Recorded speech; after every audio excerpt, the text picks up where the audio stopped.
Salut à tous. Alors dans cette vidéo, je vais vous présenter un petit peu les différents segments de l'économie serbe, les différentes parties hein, de l'économie serbe, avec en fil rouge, vous allez le voir, en fait, ce que vous allez voir en vidéo, c'est une vidéo d'une usine de production qui se trouve à Tchatchak, avec une production ici de papier toilette donc cette production est exportée, pour vous dire, partout, mais alors en Europe, aux États-Unis, en Amérique du Sud, voilà, c'est juste pour vous expliquer que toute la vidéo que vous voyez en fond derrière, c'est cette usine à Tchatchak, et donc il y a effectivement du savoir-faire par ici dans cette région-là, avec d'autres usines, donc je peux pas tout faire dans la vidéo évidemment, mais c'est juste pour montrer le fil rouge de la vidéo, c'est ça.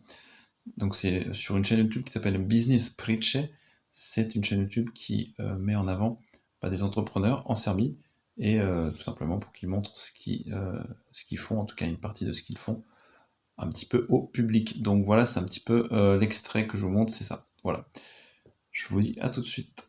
Alors, pour vous parler de l'économie serbe, alors je vais vous parler de l'économie française rapidement. Donc l'économie française, pour résumer, il faut comprendre que c'est une économie qui est au départ très diversifiée, plus diversifiée que l'Allemagne par exemple. Un modèle qui était parfait tant qu'il n'y avait pas l'euro, puis l'euro est venu tout détruire, puisque l'euro étant en fait le marque allemand hein, derrière. C'est une monnaie qui était basée paramétrée pour l'économie allemande, et c'est effectivement été le cas puisque l'Allemagne a dominé l'Europe depuis les 20-30 dernières années, grâce avec une accélération notamment avec l'euro, mais c'est effectivement une composante particulière qui a affaibli la France et son économie, qui n'était pas compétitif avec l'euro. Voilà, tout simplement. Donc seul le monde du luxe pouvait s'en sortir avec l'euro, mais dès que les produits étaient intermédiaires, trop de concurrence au niveau des pays mondiaux avec l'euro, qui est trop fort pour la France. Donc, pour résumer, la France est une économie diversifiée, tourisme, un peu de tourisme, industrie, services, et puis la construction aussi, gros secteur de l'économie en France. Donc je ne vais pas faire trop de détails, mais c'est juste pour vous montrer que globalement, l'économie française, dans sa structure, est exactement la même presque en Serbie. Vous allez voir, c'est parce qu'il y a des secteurs qui sont très représentés en Serbie, qui composent l'économie française comme l'armement. Effectivement, l'armement dans l'économie serbe, dans le PIB, c'est quelque chose d'important puisque faut savoir que la Serbie produit tout ses munitions, tout ce qui bouge sur Terre, en gros tout ce qui est sur Terre pour l'armée, des camions, donc véhicules légers, lourds, des blindés, euh, je vous ai dit les armes, les munitions, tout ça, la Serbie les produit, non seulement pour elle, mais elle les exporte dans le monde entier. Et globalement, elle ne produit pas ce qui vole, donc les drones, les avions, les hélicoptères, qui sont importés, comme les commandes des Rafales en France, et les commandes des hélicoptères Airbus également que la Serbie a acheté à la France, pour info. Donc ça, c'est une composante d'économie serbe qui, comme vous pouvez le voir, est absolument ressemblante à celle de la France. La Serbie, c'est une économie qui a son secteur IT, donc et nouvelles technologies, en pleine explosion, avec des entreprises donc multinationales hein, qui s'installent à Belgrade, hein, comme Microsoft, et puis voilà des grosses machines qui viennent aussi donc des centrales d'appel qui viennent aussi installer donc à Belgrade, entre autres. Mais globalement, le secteur du service, donc bref, les métiers dans un bureau, sont bien représentés en Serbie également, avec notamment les villes comme Belgrade, Novi Sad, qui sont les places de choix pour créer et développer ces prestations et donc cette partie de l'économie en Serbie. Alors je rappelle que l'économie serbe, c'est une économie qui, au niveau des taux de croissance, hein, qui est toujours leader en Europe, donc cette année on était deuxième sur le continent européen avec le plus de croissance, et tout ça, donc je vous dis avec des frontières qui sont au niveau du Schengen, toujours pas, donc on ne fait pas partie du Schengen comme la Suisse par exemple, qui n'est pas dans l'UE, mais c'est en négociation, donc le jour où on y sera, au niveau des marchandises, je peux vous dire que ça va être impressionnant parce que là, il y a un gros potentiel de compétitivité.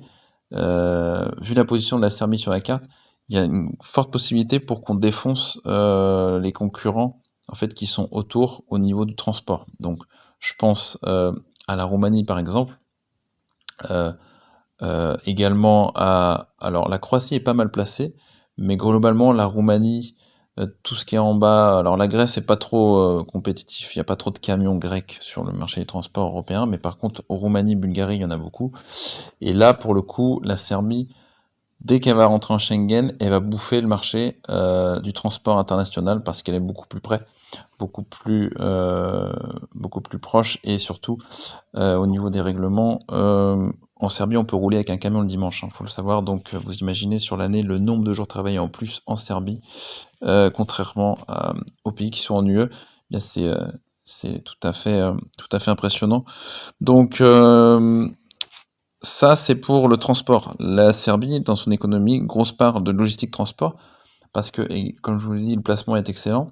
Et donc, il y a beaucoup de sites logistiques qui s'installent en Serbie pour mettre leur base, avec ensuite des distributions des produits, donc de haut en bas, à droite à gauche, pour le transport donc, et la livraison. Donc notamment des sites chinois, hein, des gros sites logistiques chinois, mais pas que. Hein, par exemple, Amazon, si s'installait en Serbie, ce serait parfait. Mais c'est exactement l'endroit où il faut être pour être distribué partout et rapidement.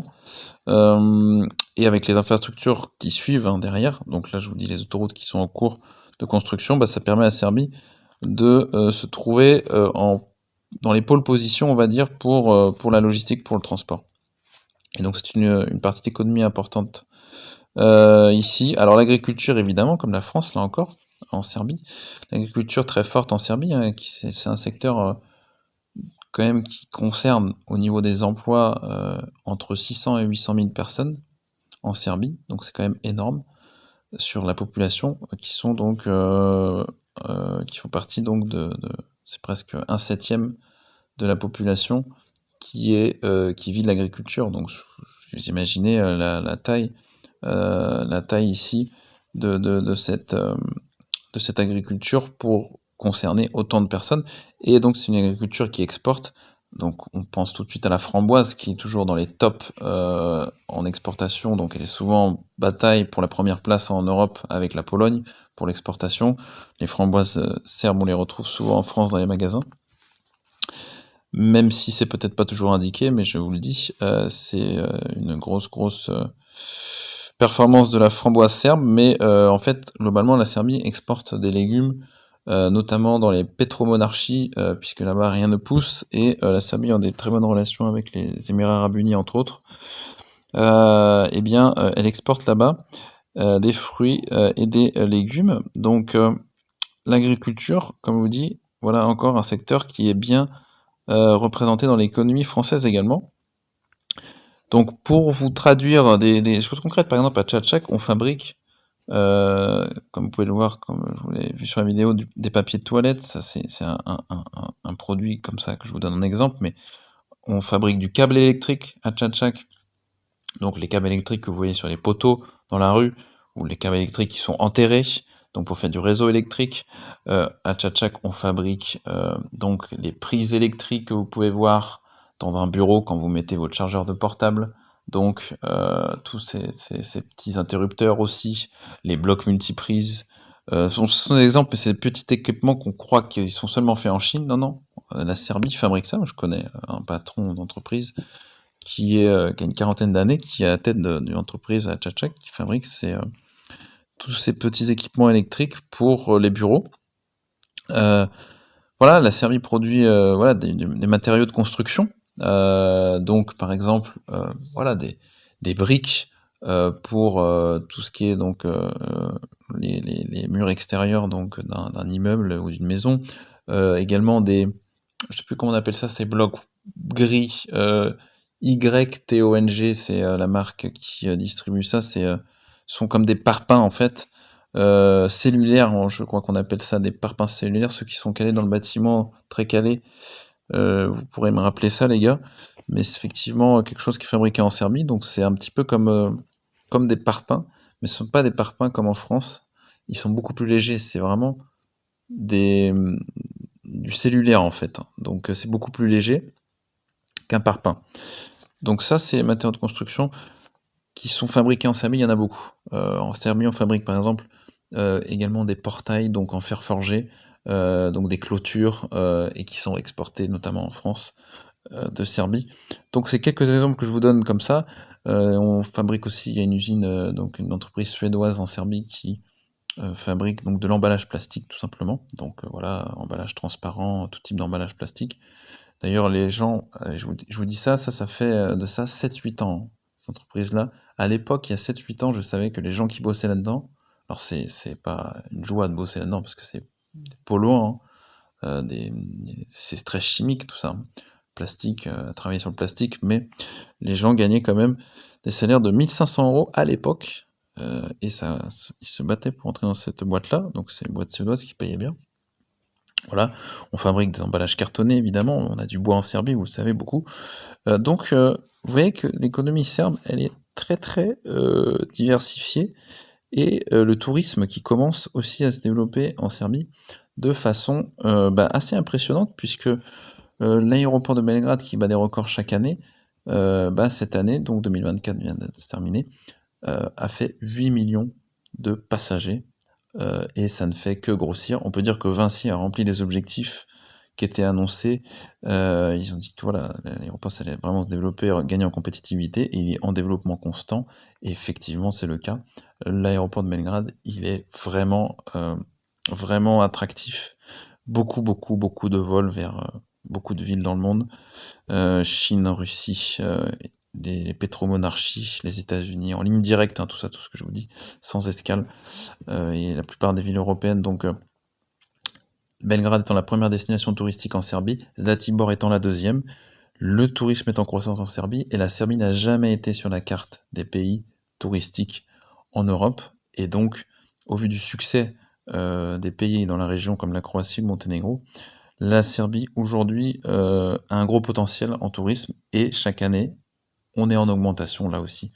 Donc c'était voilà une courte vidéo pour présenter un petit peu cette économie serbe qui est très diversifiée et écoutez, moi j'essaie d'en profiter, à ma manière en investissant effectivement à Zlatibor dans l'immobilier pour, profiter de cette, économie qui se développe et parce que les gens qui développent cette économie, hein, dont je viens de vous parler, ils dépensent en Serbie et bien sûr, ils sont, les gagnants de cette économie, ils vont dans les endroits les plus chics, pour dépenser leur argent. Donc, entre autres à Zlatibor et tout, l'objet de mon investissement aussi, correspond à cette finalité donc, d'une économie qui tourne et qui tourne en Serbie, voilà. Je vous laisse là-dessus, je vous dis à bientôt, ciao.